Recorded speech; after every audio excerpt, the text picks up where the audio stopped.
Okay, bigger energies telling you what to do versus bigger energies supporting a person who has specific intentions and understands their style of energy, which comes from exploring within. So this video is covering about seven. So the question was from a video about seven. And they were asking about what was seven meaning when seven kept saying it's an experiment and it would fail if it wasn't just a nudge and it was this. So this kind of talking was the translation that Cassie had between this bigger energy and herself. And when you have that kind of conversation or information between, this message or response was based on the way Cassie was operating as a person and the group and who they are. Like, where were they coming from? Do they even have an intention other than entertainment? Or are they just, it's just entertainment? And then they got serious about it and worried, which again would not be entertainment, but it would still be something that's outside themselves. They're not going, oh, I think this and I know I can do this. It wasn't those kind of questions. It was in relation to what was said, right? So it was first about entertainment, and then the energy came through, and then they, you know how the process went. So the important thing to take away here is that it doesn't matter whether you're getting information from a bigger energy or not, but I'm talking about that because that's what we're here for. But even if you're going to a practitioner, even if you're reading a book, any of those things, you have to keep in mind that they are not giving you that information. It's up to you. And that can be a bit scary sometimes for people to think, oh, it's up to me. And the reason why it's up to you, like a lot of people don't use therapy in a way that actually is going to help them because they don't have intentions going in. They're like, just fix me. And to be honest, unless you have a mental health crisis, those are the only types that could actually help someone, because the scenario is that person is helpless and they can't ask anything. But if you're just going over and over again to sessions thinking that this person is going to help, like just fix you, there's nothing wrong with you in the first place. It's just, what do you need help with? And if you don't know that, it can be really disheartening to go all the time over and over again and be like, okay, they haven't helped me. And by the way, this is not on people, because I feel like the medical health professionals, they need to be more on top of this as well. They need to encourage this more. I know that there's a lot of good ones, but they need to encourage their clients to do this more, to be like, okay, well, what do you want?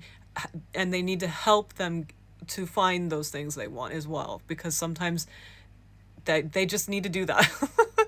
And another thing to know is that every second of the day, just like how I always say everything, we're always getting steps. So you know how Cassie was asking for steps? We are getting steps. So you wouldn't get information like this, and this is why, because you're getting steps already. So the thing that because from her POV and from everyone who's watching this POV, they think that they need to get information from seven. But actually, they're always getting that information, because the way it works energetically for everybody is you're always getting information for the things that you want. But the difference between someone who is getting those things, as in like they're in contact with their energies, and they're not, is that you will be able to see the patterns and what's going on as a person who's conscious, and you'll be focusing more on what you want, because that's what you do anyway unconsciously, instead of it being on default mode. And I'm going to give an example of what I mean by that. So most of us, I think everyone, has been living in systems that are built by humans that got to do this process. They had a set desired outcome. They got to do the process that we could do later and set ourselves free, but we don't. And the reason why is because everything in society is built this way. It's built from hard work of systems that have already been like made from other people. And yes, maybe that's the best that they could think of, but if everyone's just keeps doing that one, it's never going to change. It's always going to be those things, right? That's just how it works. So they had an intention. They probably maybe even found out more about themselves, and they made these big systems, right, as humans. And us, when we're in those systems, like for example, going to school, it's very rare that a school tells you how to grow from that one thing. They don't. They say these are skills that you need to have so that you can have those requirements for this.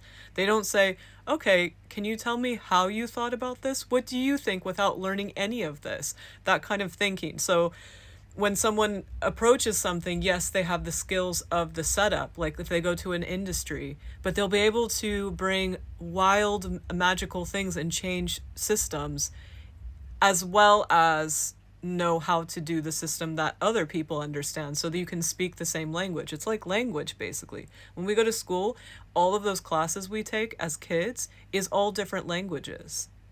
They're all languages, but most of them are like measurement languages. So when you start to specialize in one of those languages, like let's say you start to specialize in chemistry, it's the same thing. You're learning all of the languages that these people, humans, have created and systems that you can keep using to do scenarios. But what happens if you don't want to do those same ones and you want to be a researcher?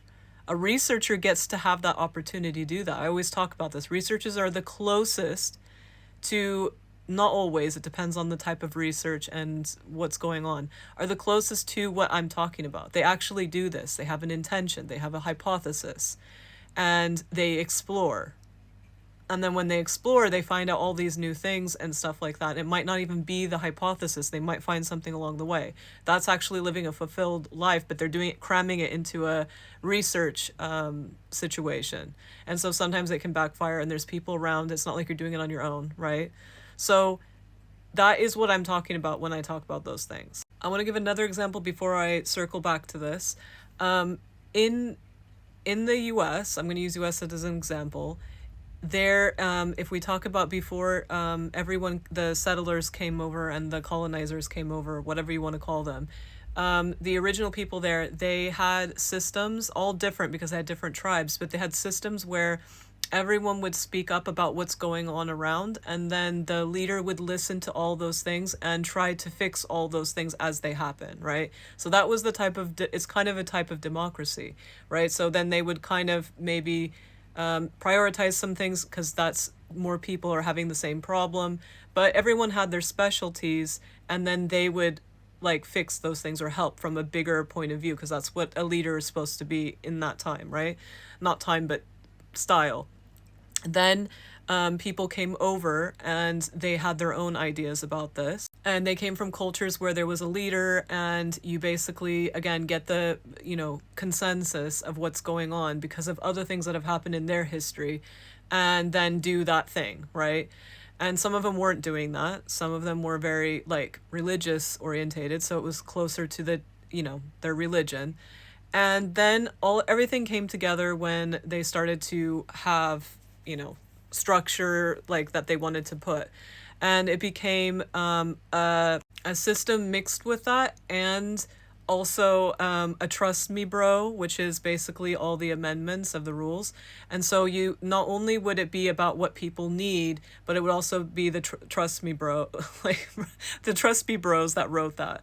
And so after that, then now what we have today is everything, we're looking at the things that those trust me bros wrote, including more people that are trust me bros, and we vote for those trust me bros, right?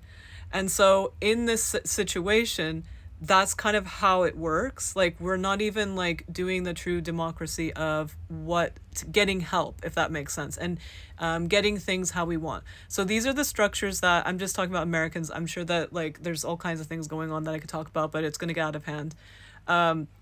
That's kind of what we're coming from when we're in this situation. So we have that filter looking at this, because especially since Cassie's American and a lot of Americans were looking at this. So this is why 7 said swim. This is why 7 said stop coming back to this, because the only way that Cassie would be able to ask better or just get, more information on her own is to swim and explore. Find her intention, find her style of energy, all of those things, and empower herself and others. But because we're in those systems I just talked about and we have that thinking, it got sidetracked and people misinterpreted it, including Cassie. A little bit. She did some, so it's okay.